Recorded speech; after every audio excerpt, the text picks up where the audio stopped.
Near ecosystem is all open and welcoming. So you can go on GitHub and find all good first issues. There are plenty of them, and start tinkering. Also, you can go to DevHub and find the fellowship program and all the details about it. And if you have Near experience and you are willing to onboard other developers, please join the fellowship program to contribute to guide them. If you are new to Near, but you still have a pretty good technical background, find the leaders that applied on Near DevHub, talk to them, reach out to them, ask for guidance.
So we believe to stop marketing, start engaging.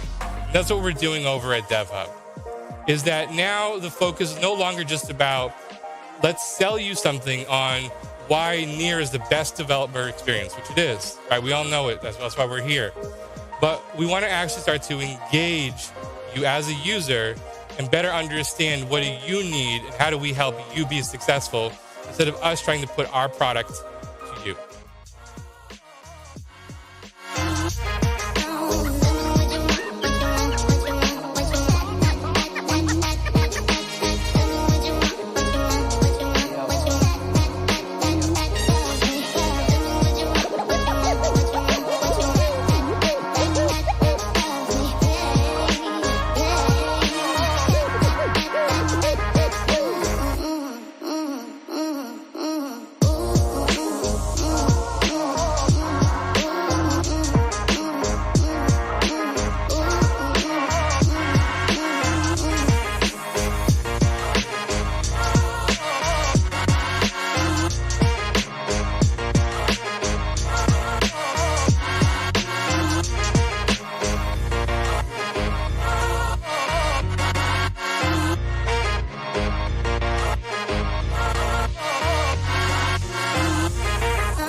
What is like the ideal way you want users to come into the Near blockchain ecosystem? It always starts with some application, right? Because like if you think of it as a user, you probably don't care as much about like underlying infrastructure. You want to start with a sweat coin, an experience, and then through that you're like, oh shit, this is interesting. You figure out that actually like, oh, I can see my stuff there and I can use it there, right? So like you have things like Niche, which is a community. You have NFTs, but then these NFTs show up in your wallet, which you can use, for example, to get into a event or get a ticket or something, right? Like, so you kind of have this like fluidity of motion, and that's what Web3 is. This composability. Near ecosystem is all open and welcoming, so you can go on GitHub and find all good first issues. There are plenty of them, and start tinkering. Also, you can go to DevHub and find the fellowship program and all the details about it. And if you have Near experience and you are willing to onboard other developers, please join the fellowship program to contribute to guide them. If you are new to Near, but you still have a pretty good technical background, find the leaders that applied on Near DevHub, talk to them, reach out to them, ask for guidance.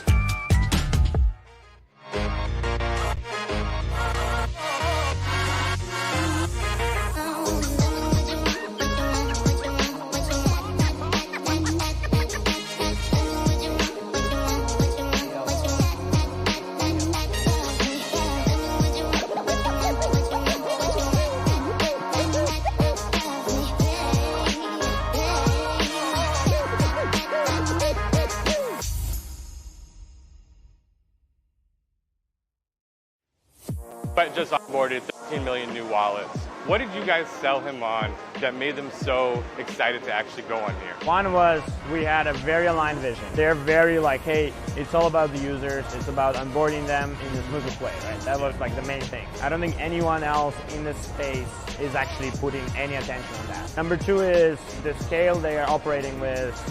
Like they've actually tried other blockchain and do not scale to that, right? We actually like at the call, I made a smart contract for him and loaded up with their load and showed that it actually works. Right? It wasn't like, hey, you need like a bunch of infrastructure, side chains or whatever. It's like it literally works right now. And it's, you know, and we just continue optimizing and making stuff better, right? And then third is like I showed him kind of our commitment to like as an ecosystem and specifically as core team like that works on protocol to continue innovating on this, right? Near is all about kind of continuous innovation, you know, in iteration. And so for me, that commitment is all about like, you know, we're shipping new sharding phase, like we continue doing that. They're gonna get their own shard as things are expanding. Like this kind of stuff is like how you get like truly, you know, the scalability, but also like you continue delivering on what people expect.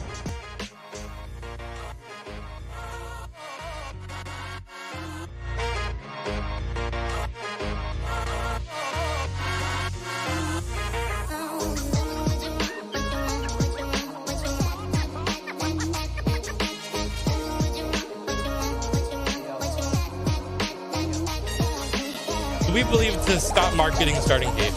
That's what we're doing over at DevHub. Is that now the focus is no longer just about let's sell you something on why Near is the best developer experience, which it is, right? We all know it. That's why we're here.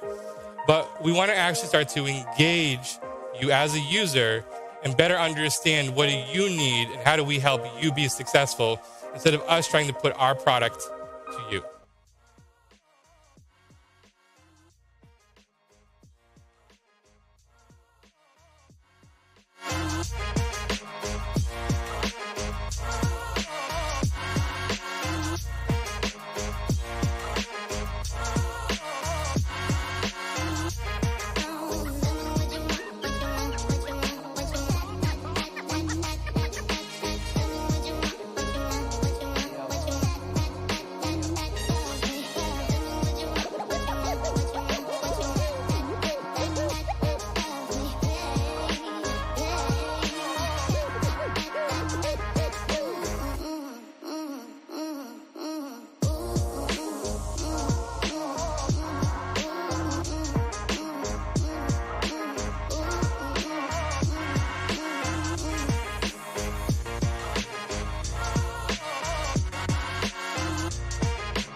Hey everyone.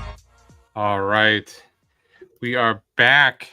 DevHub Live here on another Thursday. Mega episode we have today.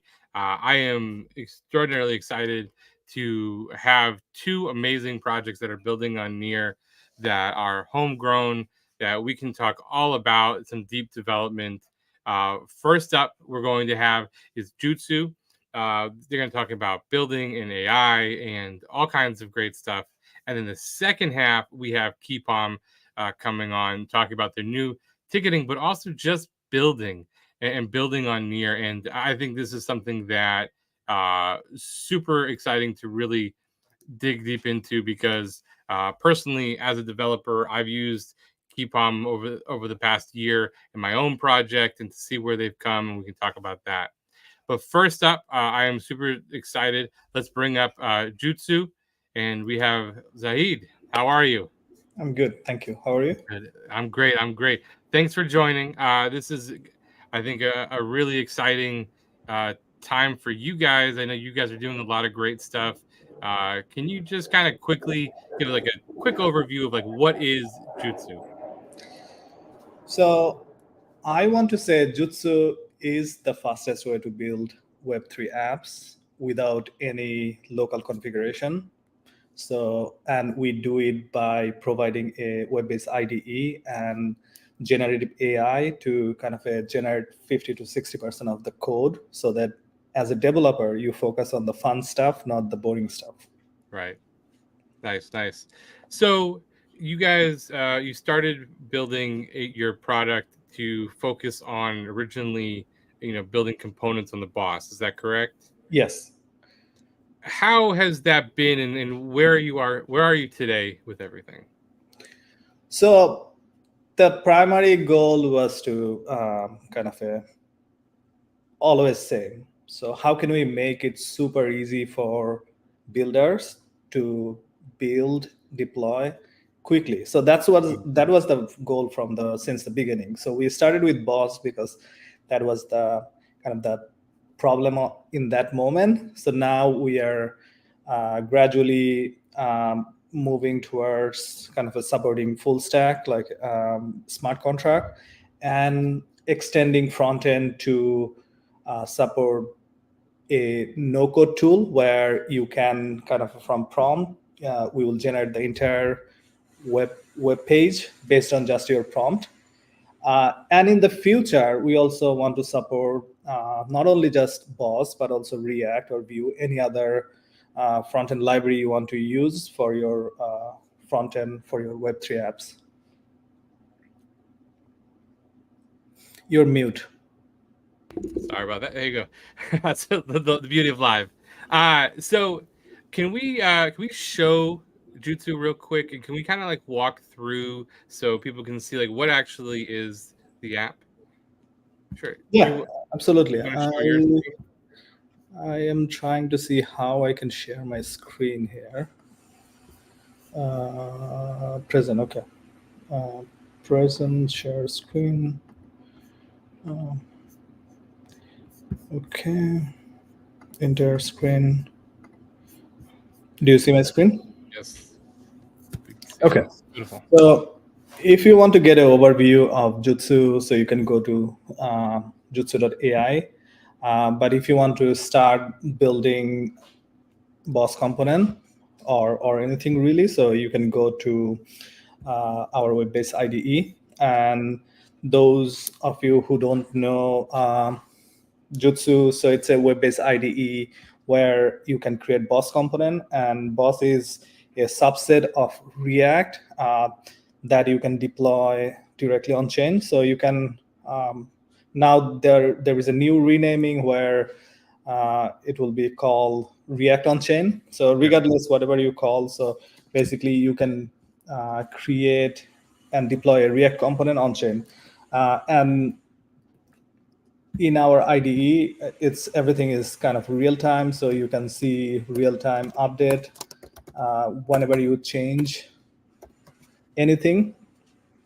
And it is super important because I'm a big believer of developer experience and kind of kind of easy win. So you can see, you can come in and you can build a component and immediately you can deploy, connect your wallet and deploy. So you don't need to install local environment.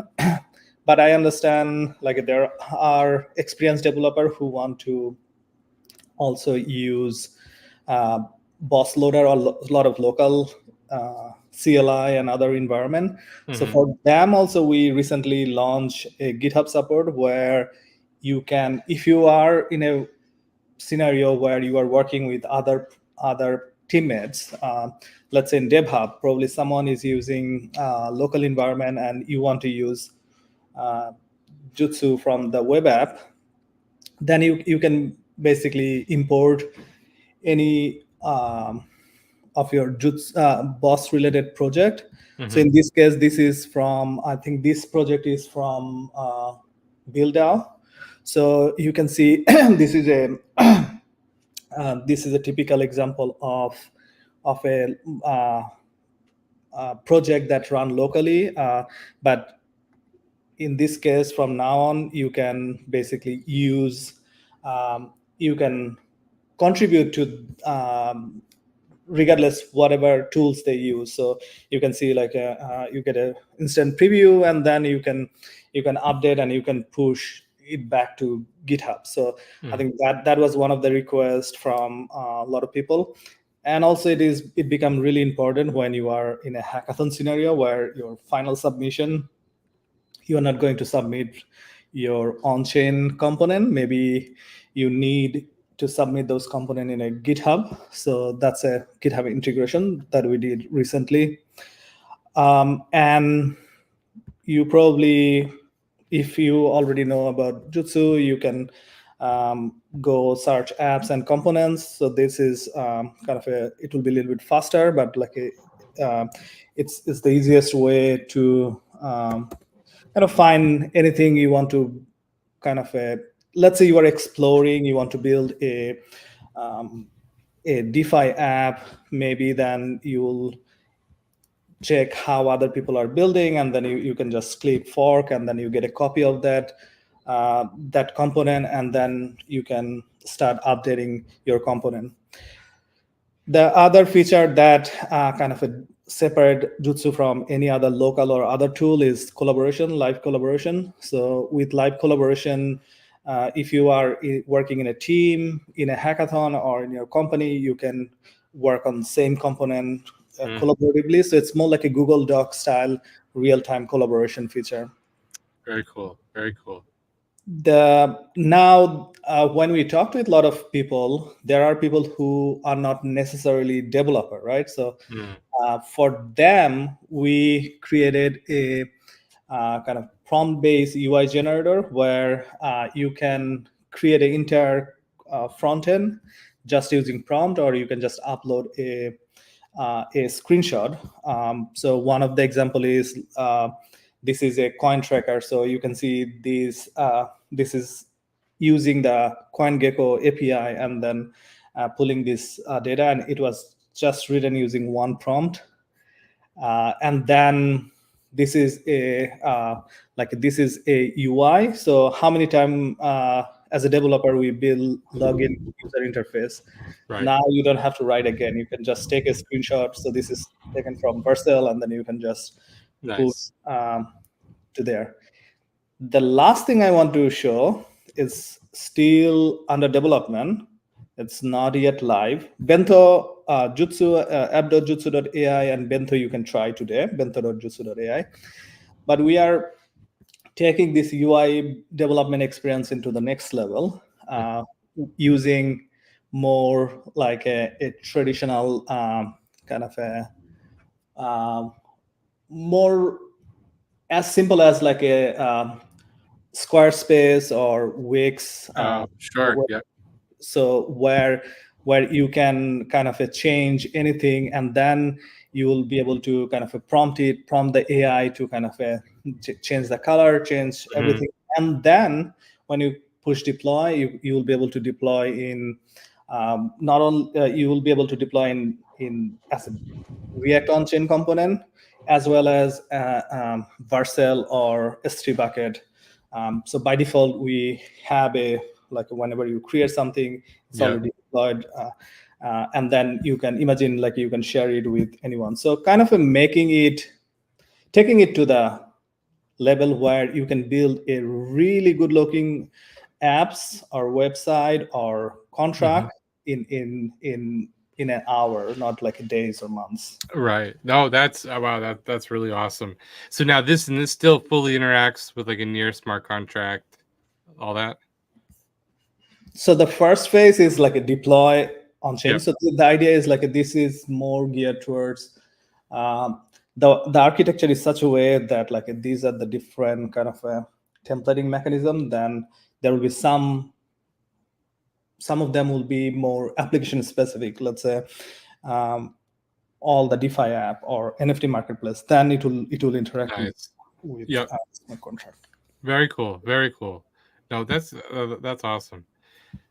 I want to pull back a little bit here and talk a little bit about just like your experience building a tool like this. So developers, we sometimes take for granted like all this awesome tooling. It has to come from somewhere, right? So you as a tool maker, but also as a developer, like what are some of the challenges that really go into actually building something like this? I think there are two groups. So as a tool maker, it's kind of difficult to know what kind of experience people want. And then one of the challenge there is, so developer are not like a monolith, right? So they are a spectrum. So there are people who are hardcore, like to do everything in CLI, and up to a point where there are people who don't want to write any code, but more drag and drop. So kind of building a tool that kind of in the middle is kind of the challenging, but it's a fun challenge. So the way we like to do is more like interact with developer and kind of building a tool with them. So that's one challenge. And another challenge is there are so many different protocol and so many different smart contract language. So when we kind of make it more universal than the developer building a developer experience that kind of different groups or segment of people or developer will love, is like a really challenging part. So how do you? That's a great point. So how do you start to make those like decisions around like who is your customer? Like how are you serving some of that? Because I'm sure you can't build everything, right? So you got to start making decisions. Yeah. So I think like at Jutsu, we are trying to solve two problems. So one is for developer, we are trying to make it really easy for anyone to learn, build, deploy, and monetize their work. And for protocol, their challenge is onboarding and retention. So we help them with easy onboarding and retention and kind of a easy way of interacting with developers. So right now, even I don't know about DevHub, but like there are other ecosystem that I talk. There are not a lot of visibility from the protocol side about how many people are building, what kind of things they're building, what are the similar kind of developer we might onboard. So one of the great thing about Jutsu, where we know what kind of things people will contribute, what kind of things people will love, if we can build like a better algorithm to kind of help people to, hey, these skills, maybe this is a protocol you can try, or you have this and this skill and you build these 3 apps, there is a bounty for this project. So in the future, we'll be able to kind of help these two groups. So I believe like we have kind of two segment of user that we kind of support, developer and protocol. Yeah. No, that I mean that makes a ton of sense. For you guys going forward, So one of the challenges might be here too is like as a tool, there probably needs to be a point where you have to also decide like where is this a business versus where this is just like public good infrastructure, whatever that is.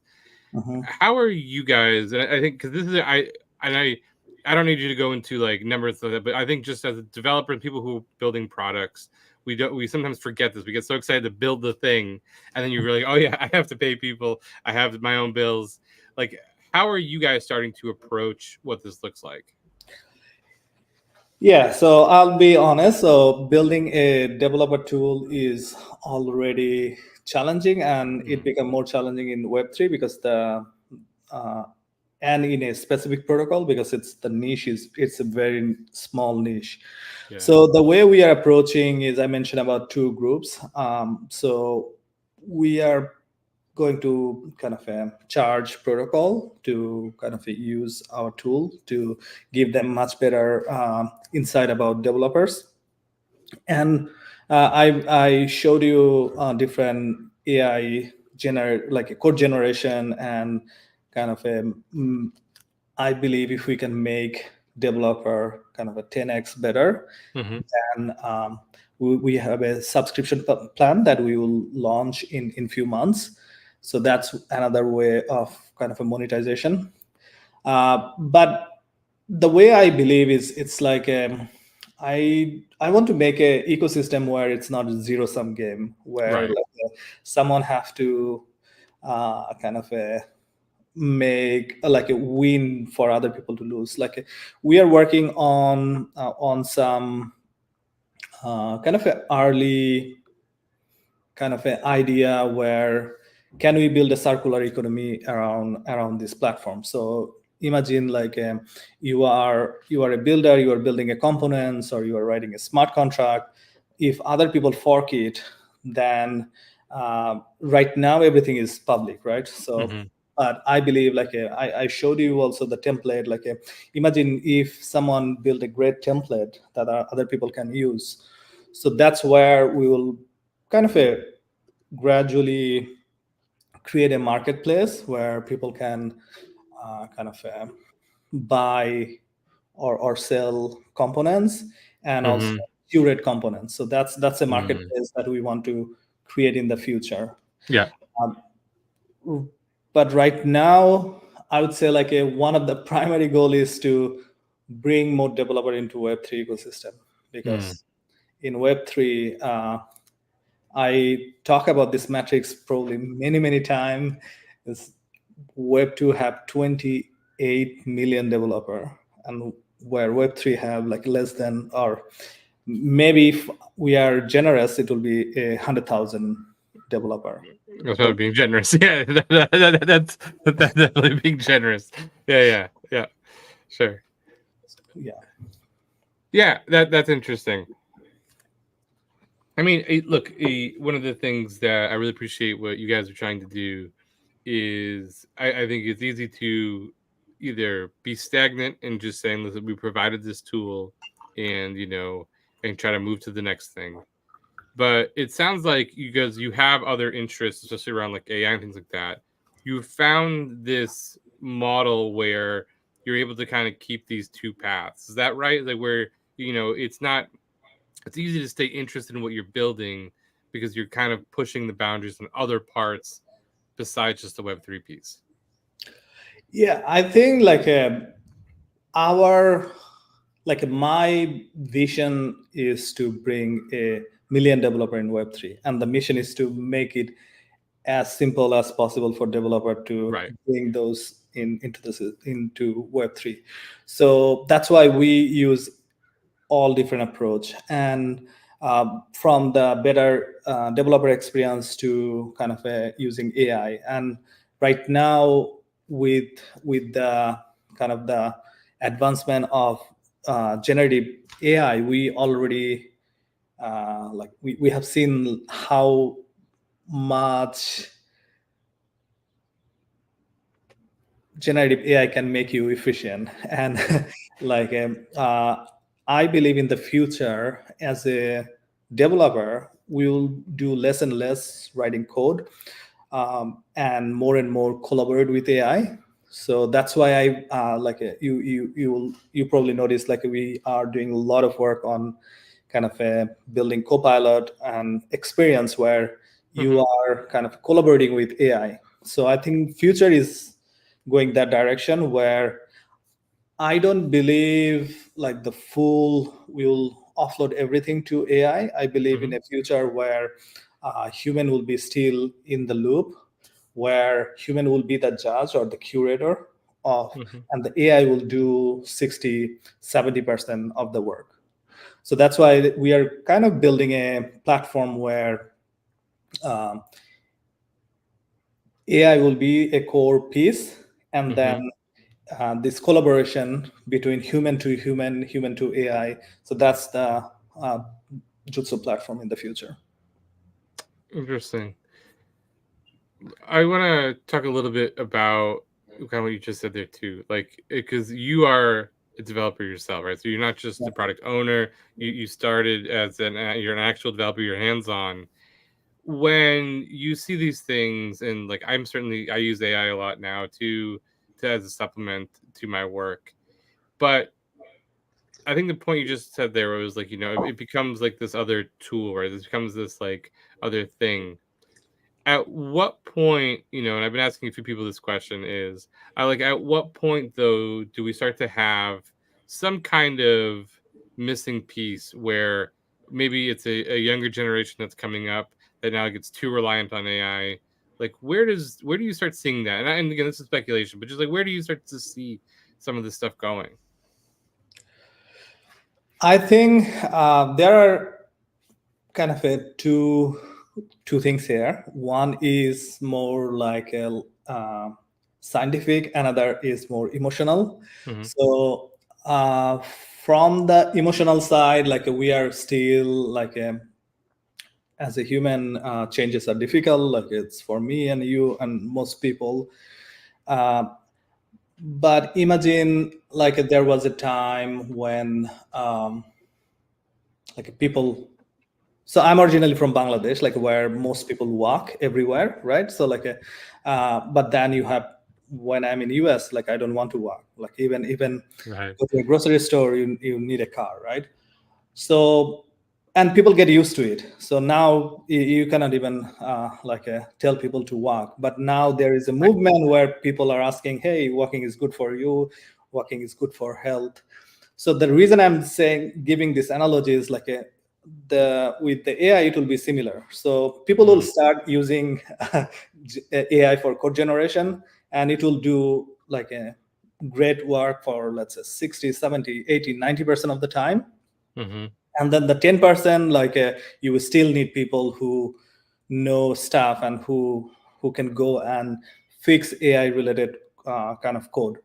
The challenge now, the scientific part. So now all the AI tool are trained on human code, right? And a human is labeling those data like, okay, this is the code for this is the code for that, and then and then a neural network is kind of finding those pattern, kind of giving you the code. But imagine like 5 years, 10 years from now, when all this AI will be trained on a synthetic data. So synthetic data is like a machine generated data. And then now imagine like what will happen, what kind of output we'll get from those synthetic data. Right. That's to be seen. So far, there are other fields like computer vision where synthetic data is still creating a lot of values. So imagine like you are building a object detection system from satellite images. You don't have like every week you get one picture of a part of the world. So you don't have a lot of images. So then those kind of scenarios, synthetic data becoming like a really valuable. So for coding, it's more high stack, especially in Web3. It's very security is really important. So one simple vulnerability can your protocol can lose millions and millions of dollars. So I think it will be still human in the loop. Right. But you'll see a lot of like car and everything. A lot of people will jump in, and there will be new people who will not spend time to learn smart contract and just use AI. Just say, yeah.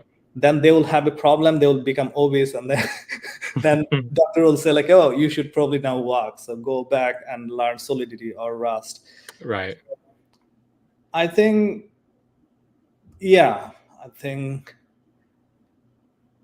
new developer, I will still, if you any new developer, I will still encourage to kind of learn the syntax, learn some, at least build few smart contract and front end manually. Even when Yeah. I learn, so one of the secret, the way I like to learn, so let's say I want to learn a new framework like React.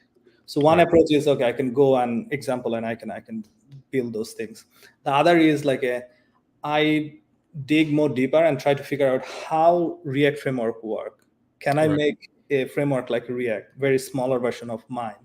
So that's how I learn more. So my recommendation would be still, please go and learn the basic. There is no, AI is not going to save you from the basic. For sure. Yeah. Yeah. Great about. Yeah. I think that's spot on. Spot on. I know you need to run, but as we wrap up here, any last bit that, obviously we want people to go check out Jutsu, try the different tools. Anything else you'd like to share with everyone? Yeah. So we are going to work. We are going to launch the bento, the newer version at the end of this month or pretty soon, and then start supporting kind of smart contracts. So follow us. But if you are in Austin, so those of you who are going to be Consensus, we are hosting a brunch for hackers. Nice. So I believe it's 28th. I'll share more detail. But like if you're in hacking in Consensus and then want to meet with other hackers, so we are partnering with BuildDAO and kind of going to host a brunch on 28th. Awesome. That That should be great. Really great stuff. Well, I really appreciate your time coming on today. Definitely love to have you back, talk more AI, especially as you start to launch more stuff. Really appreciate everything you're doing in the ecosystem and also for developers in general. So I can't thank you enough for sharing this with us today, and hope to see you back here soon. I like your work also. Thank you for great work and kind of keep building this community and managing this community. Thank you. I appreciate that. All right. Take care now. Bye. All right. That was great, folks. I hope you learned something. I really encourage you to go and check out Jutsu, especially if you're like me and I hate front-end development. I am much more comfortable working on smart contracts and the back end and APIs. So tools like this is really awesome. They're really leveraging the AI in a interesting way that it feels more natural. He gave the example of Squarespace. If you've never tried Squarespace before, it's more of like a drag and drop type of setup. So I'm really excited to see what that starts to look like over time. And again, anything that's going to improve productivity. The biggest thing that we all as developers are terrible at is time management and figuring out how long is something going to take? Can I fit all this in? And anything that's going to help speed that up, but do it in a way that looks good, that works correctly, I think is a major win. So I think that's exciting. So please go check them out and follow along. So next up, I said before, this is a mega episode. First time we're having two separate projects coming on. The next one here is Keypom. Keypom has been around for a while. So my side project, Shardog is originally, we started leveraging Keypom. We still use it today.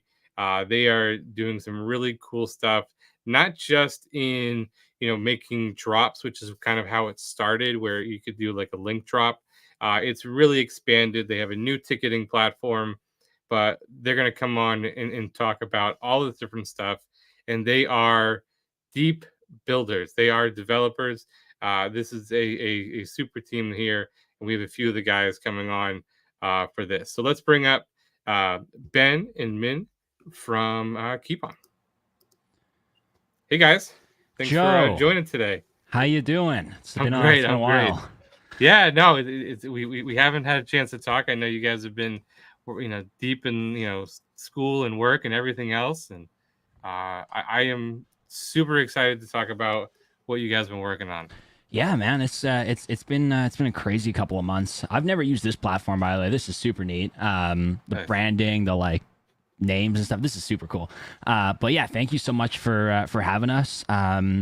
Just a very brief kind of intro as to myself and Min. So we started Keypom a while ago. It must have been 2 years ago. As a real push to kind of inform the general community about sort of account abstraction and kind of like what you can do on Near versus other chains. Because at the time there really wasn't that many projects that were kind of utilizing these access keys and this account model in a way that kind of shined and showed why you should build on Near. And sort of Matt Lockyer and I kind of started that to show the world what you can do. And then over time, Min is one of my childhood best friends.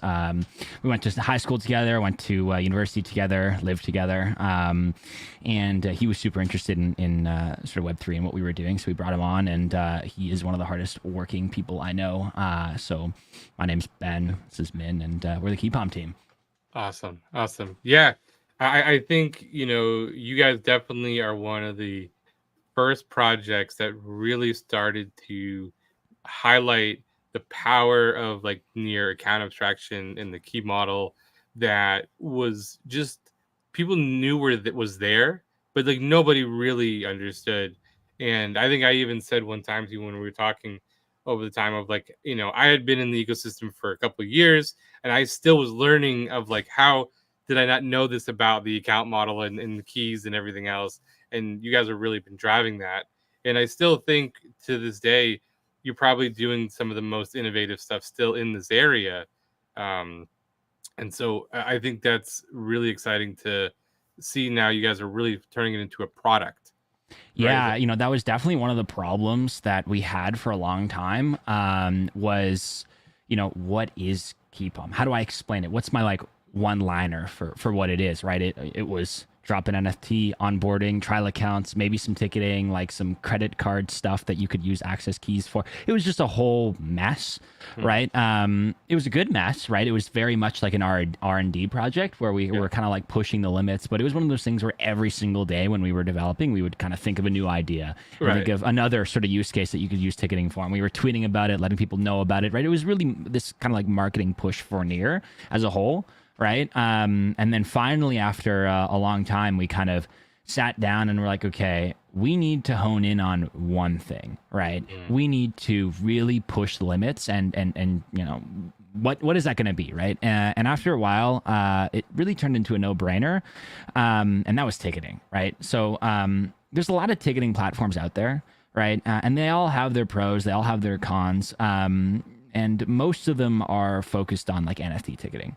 Yeah. And there's a ton of benefits with NFT ticketing. Don't get me wrong. You've literally programmed your ticket and it can have royalties. It can have sale conditions like scalper prevention. You can make them non-transferable. You can make them sellable for, all these different tokens and stuff. There's a whole bunch of stuff. You can program your ticket, right? It's great. Right. But there's one drawback. And it's a big drawback. And that drawback is in order to get into the event, the attendee needs to sign a transaction because they own the NFT. And so they need a wallet that has the NFT in it. And they need to sign a transaction themselves on their phone in order to get into the event to mark that NFT as scanned. Right. And that's a big barrier to entry.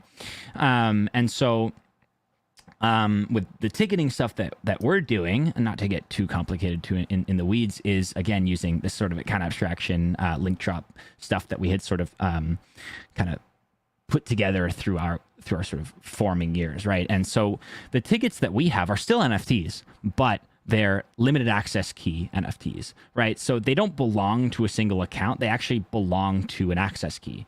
Right. And so the holder of that access key can use that access key to sign a transaction. So rather than you needing a wallet or needing an account or anything like that, all you need is the key. right? And if you have the key, what's really interesting is you don't need Wi-Fi at the event, because if your ticket QR code is the secret key, then the scanners can suck up that secret key and then transact on your behalf.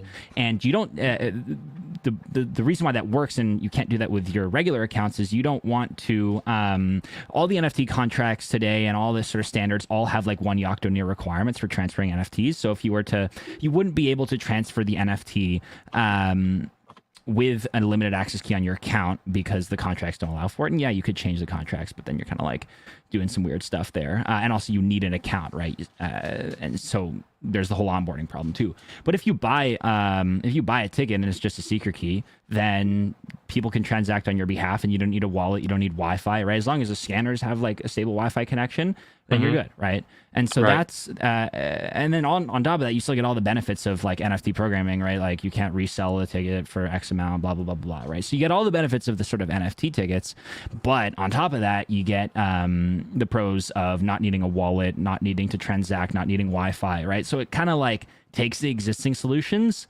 and really kind of modifies and upgrades them. And on top of that, if it's a link drop, right? If your secret key is a link drop, then step 1 is get into the event. And then if you refresh the page, you've got some juicy rewards after that, right? Whether that's like a POAP, whether that's like a whole on the ground digital economy, like tokens and stuff that you can use to transact, really doesn't matter. But the point is that your ticket can then unlock something. So it's not just the ticket, but it's sort of your gateway into a whole other immersive experience, right? Yeah. No, it's super exciting. So let's take a little step back for people who, and we can get technical because we're aiming for developers, but I just want to make sure people understand like what we're really saying here. So when you say just an access key, that's all that they're holding. What does that look like physically on like their device? Sure. Yeah. So, I mean, like a very common use case, and this is something that like we've merged yesterday into the main site, Keypom, is you come to a gallery, right? Or let's say someone creates an event and they have their event page and they just blast it out on Twitter, right? So you land on this event page and there's some tickets. Maybe there's a VIP ticket, maybe there's a standard ticket that you can buy, right? What you would do is you click on that, you buy 1, 2, 3, 4, whatever, doesn't matter, right? And then in your email, you'll receive a link to your ticket, and that ticket will just be a QR code and like a button to sell, for example, right? So all that you have on your end is just a QR code, right? That's it. So you don't care about what's in the QR code. You don't need to care about what it does. All you got is a QR code. And then when you get into the event, right, all you do is you show them your QR code, they scan it, green check mark, great, you're in, done. And that QR code though, so if people are wondering, that is though connected to your actual URL.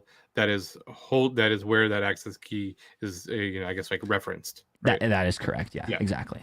Right. But the cool. QR code is the sort of embedded secret key. Got it.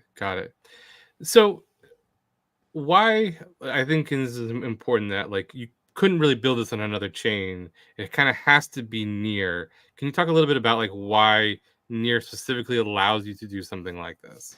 Sure. Yeah. I mean, so like the account abstraction portion is really, really neat, and sort of is the backbone of the entire product, right? Just the fact that you can sort of create these throwaway keys. Because if you think about like the possible space for keys, if you generate a random key, you're never ever going to generate the same random key, right? So you can keep continuously generating random key pairs and they're all going to be unique. And with that, you can create these sort of throwaway one-time use keys, which represent your tickets, right? And so on Near, accounts can have multiple of these sort of access keys versus something like Ethereum, where you have one key to your account. If you lose it, you're screwed. If it gets leaked, they have access to all your assets and all that kind of stuff, right? But on Near, what you have that's different is this key can only do a very specific thing, right? So you can have a whole bunch of these different keys and they can only do these specific actions. And in our case, it's like, okay, this key can only be used to get into the event. And that's it. It can't steal the money on the contract. It can't like wipe your account. It can't do anything. It's only used for these one very small purpose, and that's tickets, right? And so with that comes a really, really neat idea, which is the ability to sort of program these keys to do a very specific thing, which is, get into the event, give me a POAP, give me a whatever, right? So on Near, if I were to sum it up, you can have many different keys that can each be programmed to do very specific things on an account, right? And that's a really, really powerful feature, because essentially, if you program a key to have very specific restrictions, you don't really necessarily need to care whether or not it gets leaked or whether or not you lose it, right? You don't have to put it in a ledger, right? If you have a key that has access to your entire account, you don't want to lose it, right? So you want to put it in the safest place possible, right? You want to like encrypt it, have it on a ledger, like, you know, write it down on paper and never ever tell anyone about it, never ever transmit it anywhere, right? And so with the increased risk comes like an increased level of security that you want to have over your key, and all of that creates sort of a worse user experience for like everyday users, right? If any time I wanted to transact, I need to like pull out my ledger, or I need to like go into my bookshelf and get my paper where I wrote my seed phrase on and like very carefully enter it on a very specific app and check the URL is exactly what, you know, the app is, and there's no phishing scheme, you know, make sure that everything is up to, then no one's going to use Web3, right? Like it just doesn't make any sense. But if you had a different key on your account that was like only for this one app that let you do very specific things, and you know, if you lost it, who cares, right? Then it vastly increases the UX. You don't need to lock it in a vault, right? You can just have it in your browser. And so with Near, what's great is that these different types of access keys can lead to different levels of a user experience, right? So now you've got tiered user experiences. At the very bottom, you're like full access key. Yeah, still lock it in a vault and whatever. But as you move up the layers, right, you sort of increase that user experience because the risk isn't as much as if you were to lose your full access key. Right. Yeah, no, I mean, this is something that definitely is underutilized, right? It's definitely just not being leveraged enough. So for you guys, let's talk a little bit about this now as an actual product. So to go from, like you said, kind of like an R&D model where you're trying these different things, and now you start to move to ticketing. As developers, what are some of the challenges that you started to see as you move into more of a product phase? Sure. Yeah. So I guess straight off the bat, ticketing is a saturated market, right? There's tons of companies doing ticketing, both in Web3 and Web2. And so in order to get people to A, listen to our proposal, B, try it out and C, like actually pay us for it or integrate it, that's kind of a leap of faith. Right. It's kind of like dominoes or a snowball. Getting the first, or it's even like raising, getting the first investor or getting the first person to believe in your product and use it is always the hardest. But once you have that one proven use case, it's kind of like dominoes. All the rest are going to fall. Right. And so with ticketing, we're kind of in the process right now of talking to the top 50 biggest Web3 conferences. Like we've got NearCon. NearCon, we did, it was a great job. I really loved the user experience, but it'd be great if we had a sort of ticketing on a different chain. That's not our native chain, right? Like an ETH Denver, like a Consensus, right? Something like that, a big conference that's not native to our chain to really prove, hey, we can do this. And it's not just on Near, chain abstraction, right? And we'll get into that later in the sort of podcast. But yeah, the biggest part is really proving that what you have really makes a difference and is worth the sort of development time, because a lot of these big conferences, they've spent a ton of dev cycles integrating other ticketing providers. So if you want to get them to change, that's a lot of integration work. And if it's not worth the time, it's not worth the effort, the UX isn't really that much better, they're not going to change, right? And so really making sure that we're hyper clear on what it is that we offer, that we're hyper clear on the money saving, the user experience, how we're different, how it's better, where we stand out is, that's the sort of selling point and what's going to drive this sort of adoption for this technology. And coming from two technical co-founders, we can do it. It's just a little bit harder than if we had like a native, marketer, a business hound, that kind of stuff, right? Yeah, for sure. No, that makes a ton of sense. So why don't let me I want to actually bring up what your guys' site here, because so one of the things here, so you were talking about, so I'm gonna guess that this is an example of like what tickets would kind of look like, right? You said there's the QR code and it's simple as that. Now you mentioned early that the only one who needs Wi-Fi is the one scanning, or any kind of internet connection. Exactly. The one scanning it. That's correct. So how do you, I mean, what's the paradigm? How do you start to change people, like get people to understand that part? I feel like if I had told you, like, look, we're going to do this all digitally. We're going to make this, get these QR codes. But if you have like poor reception inside the arena, it's not a big deal as long as your card readers, can handle it. Is that something where like you have to educate on that and really like almost like prove it that it works? Because I feel like that some people would be really off put by, I don't need any internet. How does this all work? Yeah, I mean, so that's something actually that so if we go back in time about 12 months, so Min and I are in our last year of university at the University of Waterloo studying engineering, and at the end of 5-year programs at the university, everyone has to do a big project, right? And we're thinking to ourselves, what the hell are we going to do? What's going to be our big project, right? I don't want to make a drone. I don't want to make some random sort of robotics thing that I'm not really going to touch after this. I wonder if we can do something with Keypom, right? And so what we thought of was, what if we build out this insane ticketing, but it works entirely without Wi-Fi, including the scanners, right? So the scanners don't need Wi-Fi. How can we do that, right?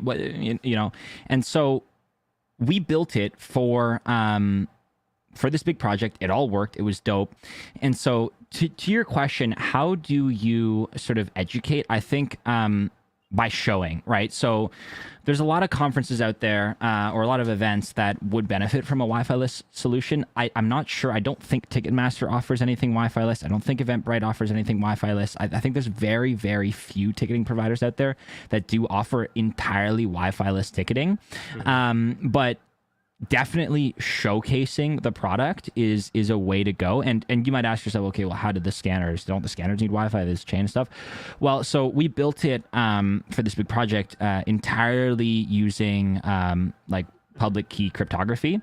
And so all your tickets would sign these little messages and stuff. And it was all signing messages, and it wasn't signing transactions, right? When you sign a transaction, essentially you're signing a message with your key. The only difference is that you're then posting that to the network. So if you just don't post it to the network and you maintain like a local sort of ledger of all these sort of signed messages, and those are all interacting with each other using Wi-Fi. Now, your conception of Wi-Fi is different. You're thinking like internet, right? So you can have Wi-Fi without internet. If devices are connecting to each other and talking to each other, just you're not doing it over internet. You're sort of establishing a connection between the two. And so that all worked. We had it all sort of demoable and stuff. Now, that's not as big of a sell as just like a generic ticketing solution, because with that you needed to have custom devices, right? Like we had bought a bunch of these like Samsung tablets and stuff and programmed them, and we had like an app that you could download and do all this stuff. But then the infrastructure costs are a little bit higher. But yeah, the roundabout answer to your question is show, don't tell, right? That's my number one sort of lesson that I think I've learned at my time in Web3, mainly from Matlock here, is show, don't tell, right? If I just tell someone, hey, it works without Wi-Fi, they'll be like, okay, great. But if you show that it works, if you take them out to a remote location, you do a ticketing, right, in the desert, man, like it'll work, right? Which is super neat. Yeah. So like I saw you did some examples that people can actually, including the burger party. Let's see if it loads up. This might be mine. There you go. Yeah, so you get, and I think this was great because being able to try this out, and I think when people see this and they see, okay, this is very standard, right? Like this is no different than any other event thing you sign up for, right? Give me some information. Here's how many tickets do I need, and go from there is a really interesting proposition, because it doesn't feel like what we think of today as Web3, right? Like this is now just anything else you use. And notice that you're not even signed in. You don't have a wallet. You don't have anything, right? All you need to do is just get the ticket, and that's it, right? And the interesting part too here is you'll notice that there's some organizer questions, right? And that's another feature that we've added, which I think is really cool, because over the years we've gotten a lot of feedback. Hey, I want to know who is coming to my event. I want to know where they're from. I want to know if they're a newcomer. I want to know if they've been here before. And for the longest time, we had no way of doing that because I'm not going to put we don't host any databases, right? We don't, most of the stuff is on chain with the exception of like Stripe and our email worker, right. Which are both nice to haves. They're not necessary for this to work. And so we didn't know how to do it, but we took a cryptography class in our last year of school, and it was the coolest thing ever. And we learned a ton, and we spent a lot of time with like the teacher talking through some of these things. And so with the power of a lot of cryptography and end-to-end encryption, all of this information that you're providing is all accessible to the event organizer. You can ask custom questions. You can do whatever you want, right? What is your favorite color? That's not a standard question. I put that in there, right? Tell me a joke, please, with the :D smiley face, right? That's not a standard question. I, as the event organizer, when I went to set up this event, I asked for those specific questions. I marked one as required, one as not required, right? And that's all encapsulated in this like no-code event creation portal, right? And so, yeah, that's another really cool feature. And then in my event, like I can browse through my events and I can view all that information. I can view who's been scanned in, who didn't attend. I can, download it all as a CSV. I can see how many tickets were purchased, all that kind of stuff. It's all accessible in the app, which is another awesome thing. And what was the purpose of encrypting all of this? Are you putting it into a smart contract still, or is it like just it's all on chain, but it's all end-to-end encrypted, right? So the only person that can get it is the event organizer. Very cool. Yeah. Now, is this something now as you start to implement more of this stuff? Do you see this as being the main feature for what you guys are continuing to build, or do you start to see like other products come off of this new piece of infrastructure that you put in? Sure. So in terms of like a roadmap, Keypom as an entity is kind of split up into two things, right? There's the Keypom front end, which allows anyone to make tickets and do whatever using the sort of user experience that we've built out, right? So this is a no-code platform for people to go and create events. They can create multi-tiered events like VIP ticket, standard ticket, all the jazz, right? You can Stripe, Fiat, all that stuff, right? And those are all basic tickets, right? And it's extremely cheap too. So like I don't know if you saw that post a while ago.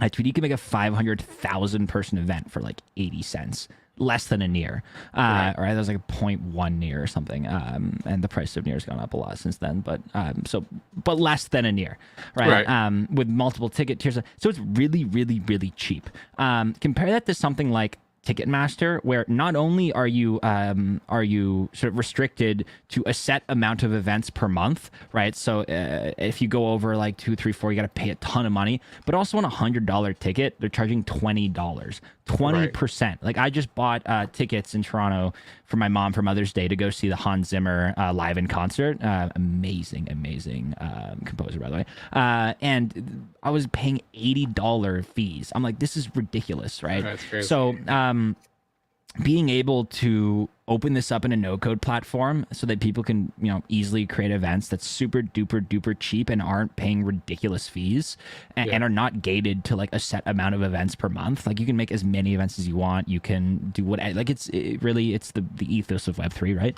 So there's that part of it, which is the sort of no-code platform.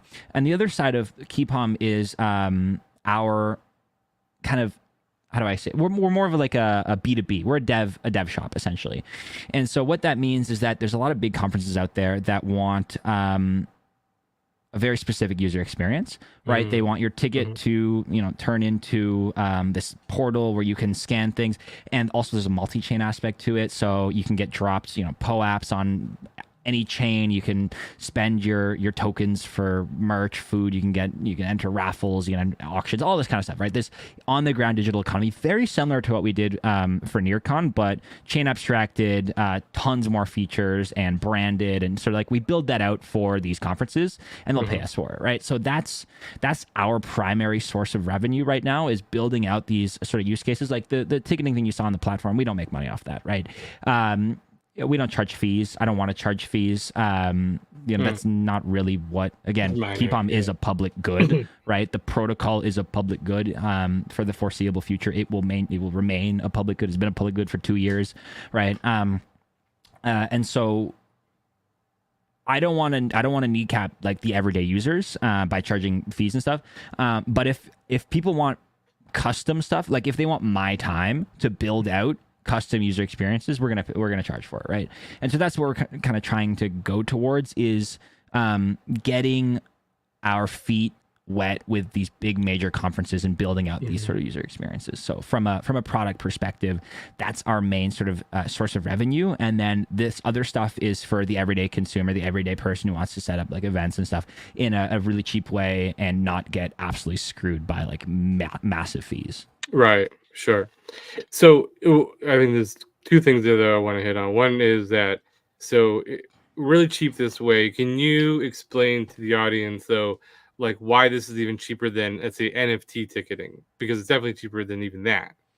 Yeah. So essentially the cost to set up an event is very, very, very cheap, because everything is like lazily minted, right? All you're storing on the chain is kind of like, this is my event, this is what the ticket outlines, and this is what it's called, this is, the restrictions on the ticket and stuff. You're kind of just defining the interface, right? You've got like an empty bucket, and this bucket is the event. And then whenever someone goes and buys a ticket, right, they're paying a very, very, very small amount of NEAR to pay for the cost of adding that key, right? Adding the key, and then there's sort of like encrypted user information.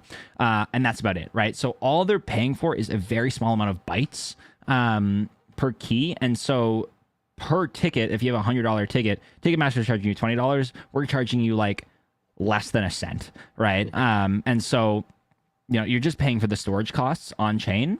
And we've hyper optimized the smart contract so that even the NFT interfaces are all like, Joe, you know, with ShardDog, right? Like there's a lot of optimizations you can make here with sort of NFT tickets. And it's not like each account is getting an entire NFT. They're kind of like getting a reference to an NFT from like a programming perspective, right? You're not cloning every NFT. You're just referencing it.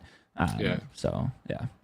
Yeah, no, I think that's huge, right? So that where even I think traditional, like the first wave of NFT ticketing was, hey, we're going to mint X number of tickets. We have all these different NFTs that are already on chain, and that initial cost balloons. And, depending on what chain you're on, right, it could get fairly expensive. This feels like the other thing to consider too is that like traditional NFTs all belong to wallets, and so you have to maintain a ton of state as to like who owns what and what they own and how many they own and all that kind of stuff. But with this, there's no owner; it's just a key, right? So all that data is no longer being stored, so it's a lot cheaper in that sense too. Is that what led to then this like where the registration form piece, because you're now losing like that ownership name because there's no more wallet in the middle there? So there's no wallet, right? So when you go to buy a ticket, you don't have to put in a wallet. All you need to do is your email so you can get that key, right? And that's about it, right? There's no owner on chain. It doesn't belong to Ben.near or whatever. And I don't, we had a lot of calls with a lot of people and they're like, oh, but that's like weird and stuff. But, and I'm thinking to myself, well, why do you need to have an owner? Like, why, if you have the QR, right, from an everyday perspective, Web 2, like, I don't need to have it tied to like my passport or whatever. Like, it's just, I have the ticket and I can use the QR code to get in. Done. Right. That's it. Just like at any other event, if you had your QR code and, you sent it to your friend, they could use it to get in. Right. For more high profile conferences, right, where you want to double check ID and stuff, we do build that out. Right. Like for these big conferences, again, that like B2B style stuff that we're doing, we do build out that sort of ownership model. But for everyday conferences, like they're not going to be asking you for ID and your passport every time for every single person. They're just like, you have a valid ticket, great, you're in. So makes sense. So for that, in that regard, then too, though, is there something here? Maybe you already kind of said it though, where I attend the event. Can that turn into something that I then own to show as like, yes, I went there. Here's my proof of 100%. Yeah, totally. And this is something that I'm excited about is expanding on this ticketing model. So right now, as an event creator, as an event organizer, when I go through this event setup, I'm sort of like pushed on a very linear path, which is like, okay, I'm just setting up this one ticketing event and it's just tickets. But in the future, there's going to be all these sort of branching options. Okay, here's my interface for my events, what it's called, blah, blah, blah. Do I want gifts? Okay, if I do want gifts, what are the gifts? Should this turn into XYZ? And so we're going to be working over the next few weeks with Pagoda to launch like a templated version of this that anyone can fork and anyone can modify. Anyone can sort of change the UI, change the user experience, change all this kind of stuff for developers so that they can take this and they can make it their own, because that's another point of feedback that we've gotten is, hey, how do I take this and I want to change like this part, I want to change that part, how do I do that, right? And so templating this out and making it accessible to developers is sort of another direction that we're going to go very soon. Nice. So yeah, I mean, you guys have not lost any of that open source piece of it, right? So this is all there. What's driving that? I think again, and I want to frame this as people who are maybe Web 2 developers now and listening to this, they say, well, why are you open sourcing everything? Well, why is everything available to then build on top of? Sure. Yeah. So the only thing that is not open sourced is our Stripe workers, just because like we aren't super Stripe native, and so if we made a mistake, I don't want people poking holes in that. But other than that, the entire front end, all the smart contracts, absolutely everything, the marketplace is all open source. And when I first started at Near, I had a very similar mindset, which was like, why open source? And I was talking to Matt. I was like, should we not just like close sources? What if someone takes it and then just like uses it and then we don't make money and stuff? And I was a young kid. It was a valid thing. Yeah, sure, absolutely. Yeah, it's a real question. Yeah. And what he sort of explained is that the tech that we built it's really, really complicated, right? The smart contracts are very complicated. And also we're getting them audited. The audit will start August 1st with OtterSec, which is going to be awesome. And so you have an audited piece of code that is extremely complicated. If someone wants to go and read through all that and understand the entire contract and make changes to it, great, do it. By all means, spend all the time in the world doing that. But the vast majority of these people that are going to be using it, the vast majority are going to use the back end as is and change the front end. And I have absolutely no problem with that. I think primarily I want this to be software that enables sort of a push and a change in the ticketing industry, because it's insane what's happening right now. And if people are going to make positive contributions, even open up a pull request if they want a feature. We've had that a couple times in the past. We're like, hey, we need this. Can we build it? Sure, go ahead. Right? I have absolutely no problem with that. And so open sourcing it, this isn't a source of revenue either, right? So it's not like we're making money off this. So it's not like you can just take it and turn off fees, because we don't even have any fees. So I don't care if you take it, you change it, like make it your own. You don't even have to say powered by Keypom. I don't care. Right? Like so it's not like it's slashing ourselves in the foot. This is not a product that we're selling, right? Yeah. No, makes that. I mean, I think that's a great answer. And that is something that probably a lot of developers kind of struggle with, where it's like trying to better understand of like, where is the revenue possibly going to come from, and understand what is my product really. And, like you've said, like this is more of a protocol, not a product. And now your product though is, hey, here's this ticketing system here. We can customize it. We can do these things. Yeah. And I think we're in a unique situation where our open source stuff is like not something that's revenue generating. And that, like, that's not a lot of companies have the benefit of that, right? So it would be a different story, I think, if our protocol was our primary source of revenue and we had like a fee baked into the protocol that like we were charging 2% fees or something, and it was baked in the smart contract. Someone could just like take our open source smart contract, deploy it, and then change that fee to be 0, for example. And even in that situation, like think about the amount of people that are going to be using this. If 1 out of every 20 forks the Keypom protocol, makes changes as a Rust developer, understands like, needs to dig into the code to see where the fees are, understand how to change it, turn it off, and like integrate it back into their own app. Yeah. Again, I don't really care. It's a lot. People, I think, underestimate how much work that really is and how much you really have to execute on some of this stuff for it to really be meaningful. Yeah, right? and if you're gonna do that over like 2% fees, like Right. go for it. Honestly, yeah. The best use of your time, for sure, for sure. One other thing I wanted to hit on is you mentioned chain abstraction. So this is obviously a topic near. This is a push that's coming now. How are you guys starting to leverage it, and what does that mean for the Keypom product?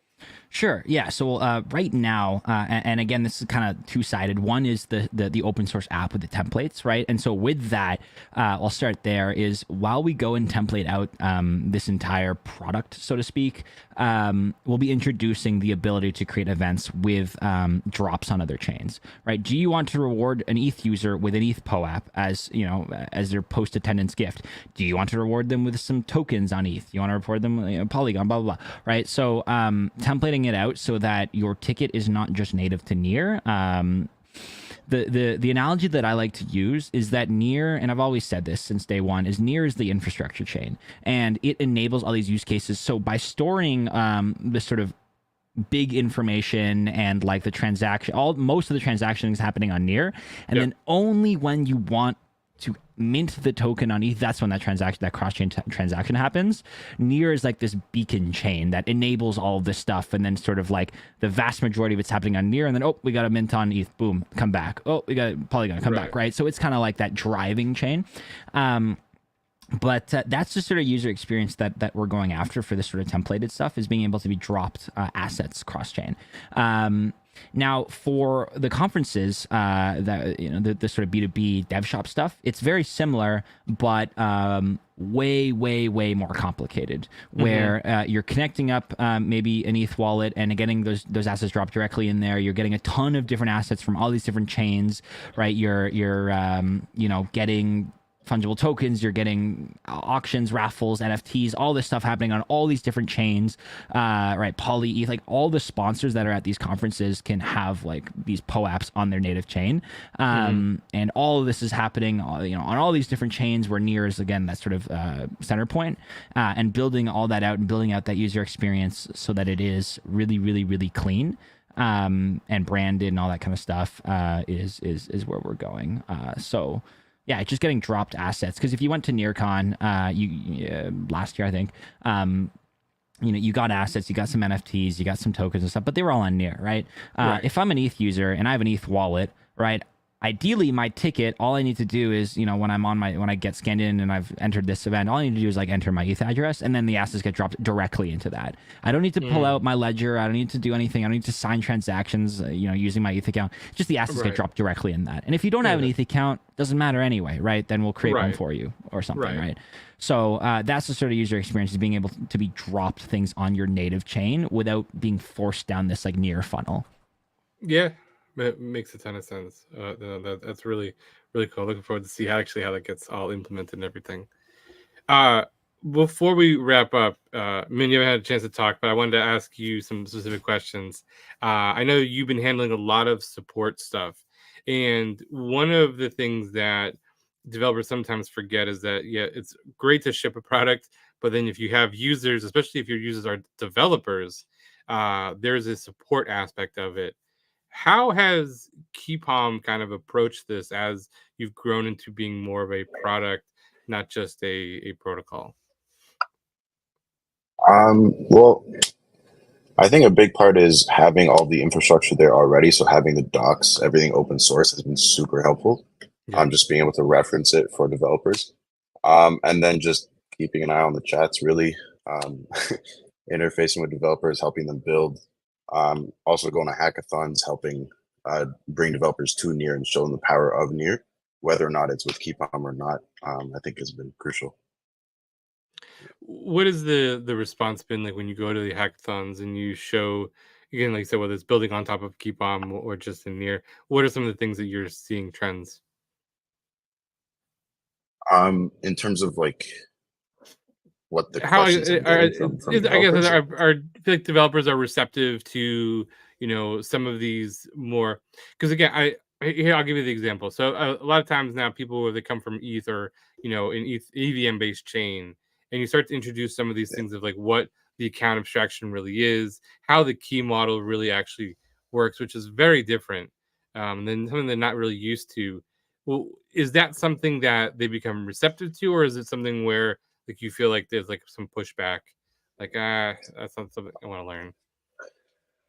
Yeah, I found the majority was almost like they didn't believe it in a way, like it was almost too Okay. good to be true, right? Right, Because right. they're used to these like building with so much friction, and like having to set like a big one that I found was like introducing people to Boss and how you Mm, can like deploy components just from Jutsu like instantly.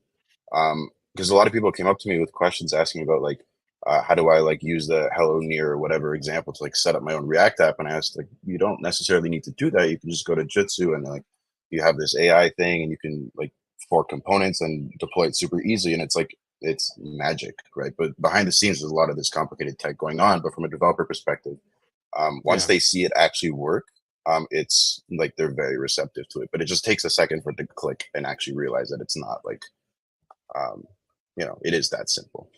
Yeah. Yeah, for sure. For sure. How's it been writing technical documentation for a product? Is that something that you feel is a particular skill set, or is that something just as you're going over time you just get better at?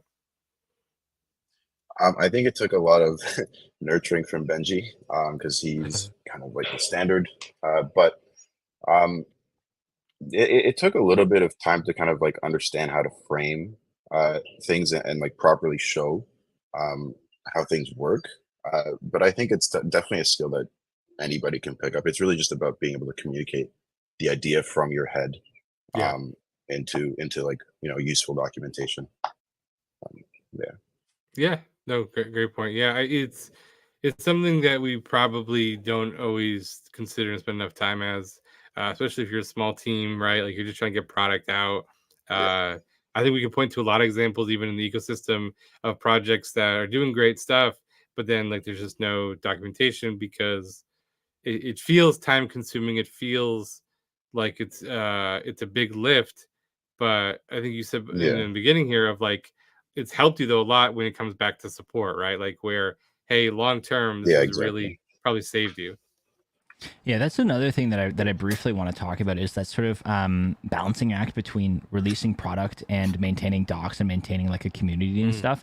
Because as the protocol kind of evolves, we Keypom as an entity, Keypom as Keypom, is not so much all about drops and NFTs and tokens and onboarding anymore, because there are significant players in the ecosystem that are doing arguably a better job, right? Mint-based wallet is doing an amazing job. I absolutely love what those guys are doing. Shard Dog, Joe, you guys are doing an amazing job, and I absolutely love what you're doing, right? And so, realizing that, hey, we need to take a step back and sort of focus on the stuff that we're really, really good at. Not only is that it's a big sigh of relief for us too, because now we don't have to maintain all that stuff. Again, we're a very small team, but we have people that are doing it better, right? And that's always what we've wanted since day one, is for companies to come and pick up some of these very specific aspects of the protocol and just do it and do it better, right? But now we're having to find out, or sort of find a balancing act between, okay, what do we need to sort of restructure docs? Because docs has not been up to date, school, new product, all that kind of stuff, and turning it into this sort of templated ticketing stuff, right? yeah. And sort of figuring out a way to sort of structure it in a way that's not all about sort of drops and tickets or drops and tokens and stuff like that, and Yeah. also maintaining that community support. Yeah. Yeah. I think great point. It's something that is certainly sometimes a blind spot for developers, and great lessons here of just finding that balance. And it's going to probably be different for different projects, but uh, it's one of those things where I feel like from just experience over the years as a developer, that if you can find the time, make the time for it, it will pay off in the long run. it's just you could easily find yourself though just drowning in it as well. So Oh yeah. definitely. This was real. I mean, super excited that you guys are back focusing on this and really driving this stuff forward, because there's so much to really learn. I will personally say again, as someone who is building on top of Keypom and using it for a long time now, I would encourage anyone who's just interested in like how accounts work on Near to actually dive into Keypom to really see that, because it's probably the best example still out there of like the power of, again, the key model and the whole aspect of the accounts on Near, and to get a better sense of that, because I know it's driven product decisions for us. It's been, I'm sure other people, again, like you mentioned, like the way Mint-Base has now started to do some of that stuff. Again, like I would be shocked if they didn't say they looked at your guys' stuff and to see how some of that stuff was all working, because you've been at the forefront of all of that. As we wrap, what are some takeaways that you want to just maybe highlight, that, again, we certainly want to have you back as you guys continue to grow and talk some more tech about this, but what are some things right now that you guys want to highlight for the audience? Sure. I mean, right now we're working with Sweat to develop out and sort of revive One-Click Connect, because I still think that the wallet selector needs a lot of work, and there's still some friction in sort of onboarding users, especially from apps that abstract a lot of the wallets away. And as Near continues to grow and sort of gains a lot more adoption, there's going to be a lot more apps out there that hide the wallets. The hot wallet, you have, Sweat, you have like sort of the video gaming, the Play Embers of the world, right? And so being able to log into apps without needing to go to the app, open wallet selector, find which wallet you sort of come from, if you even know, right? Do I know I'm coming from like, Play Ember? I don't know. Is that the Play Ember wallet? I don't know. And then having to click, go back to Play Ember, approve, come back, right? That's just not a great experience, right? So from Play Ember's perspective or from Sweat's perspective, just being able to have a button that just instantly logs you into, like a meta pool or something like that, right? And so we're building that out. That's going to be finished in the next 2 weeks. Live, and then on top of that, ideas of a chain abstracted version where you could log into ETH apps, you could log into sort of any app on any chain directly from sort of like a Sweat would be really, really cool. And then honestly, I think the best way forward is if you go to a conference, you have a really dope experience, you look down at your phone and it's Keypom, right? That would be awesome. And that's something that I hope people look out for, and I hope actually happens. But a lot of our time in the next few weeks or a few months is going to be spent behind the scenes with the sort of B2B style, building out this stuff for these conferences, shipping out the sort of template stuff in the one click. So there's a lot of work to be done. And again, we're a small team, but I'm sure that we're going to dominate the ticketing space in conferences. So certainly looking forward to it. And is that one click going to be available for other projects to use? All open sourced, all documented. We're reviving the entire thing. So Awesome. That's going to be fun. Yeah, it's super exciting. Well, again, thank you guys so much for jumping on and spending a bunch of time with us today. I would encourage everyone, again, if you have not checked out, make sure you go to the website, make sure you see what's going on there. Check out the docs, that they are great. Try stuff out. There's a Telegram group. You can kind of jump in, come ask questions.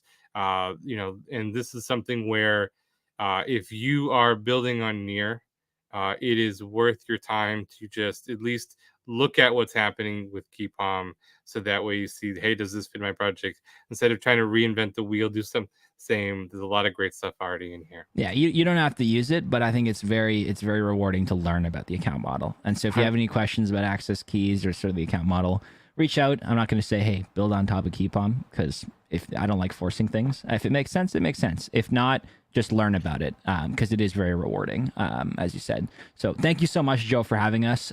Really, really appreciate it. It's been an honor. Great talking to you, and I'm sure we'll keep in touch. Absolutely. Thanks so much, guys. Appreciate it. See you Bye. soon. All right. Great stuff today. This was, again, a jam-packed episode. And again, I think this is something that I really want to make sure everyone is taking time to review. If you're looking at building on Near, if you're already building on Near, it's a great thing to do. Now, week after week, we've been highlighting the bounty booster. So now again, here's another example where, hey, I'm going to a hackathon. I want to build something. I want to have an easy account feature. I want to have an easy way to do a drop. I want to look at maybe what they're doing with ticketing. If you use Keypom, which is built on Near, and you put it in your project and you win a hackathon, and win a prize at a hackathon that is not already sponsored by Near, then you can actually apply for us to match your prize up to $5,000. So again, the bounty booster here through DevHub is an awesome opportunity. So here's all these projects, right? Jutsu earlier, right? Building that front end, that's all on Near. So if you do that and you deploy that front end and you win a prize, there you go. We can match that prize. You use Keypom, same thing. It's an awesome, easy opportunity. That's why we're going to keep bringing these different projects on. We hope you take advantage of it. It's a great way to kind of pull all of that stuff together and everything like that. Before we wrap up, I want to make sure that we continue on with our tweet of the week. And this is something that, again, if you're following along on Near, you're going to see a lot more of. And let's bring this up. Ilya, founder, one of the co-founders of Near, tweeted out yesterday about what is some of the focus here on Near AI. And this is something that, again, let's keep this bigger so you guys can all see it better. Oh, that's even worse. All right, let's go back here. Let's bring it back. There we go.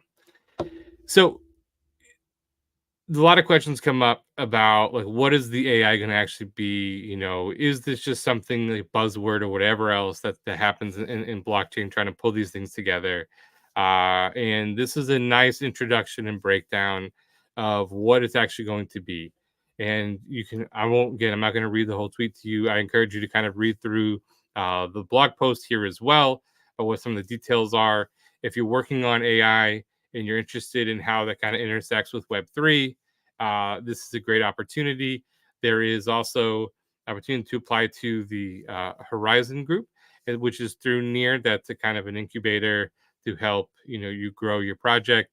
There's going to be tons of different support for any AI application that can then leverage Near. That's also where chain abstraction comes in, where, again, being able to interact with other chains. It's not just about doing everything just on Near, but this is where this is all going. So I encourage you to check out this tweet, read through the blog post, and learn a little bit more about where this is going. That's our tweet of the week. Again, thanks so much for everyone for joining. Again, this has been an excellent episode. We had Jutsu, we had Keypom. We learned a lot. We have all different infrastructure talking about today, open source, a lot to learn from this. Keep following all our socials. We're growing on TikTok, Instagram, Twitter. If you're watching us now on YouTube or on Twitch, you can continue to subscribe there as well. Until next week, thanks everyone, and keep building. Bye-bye.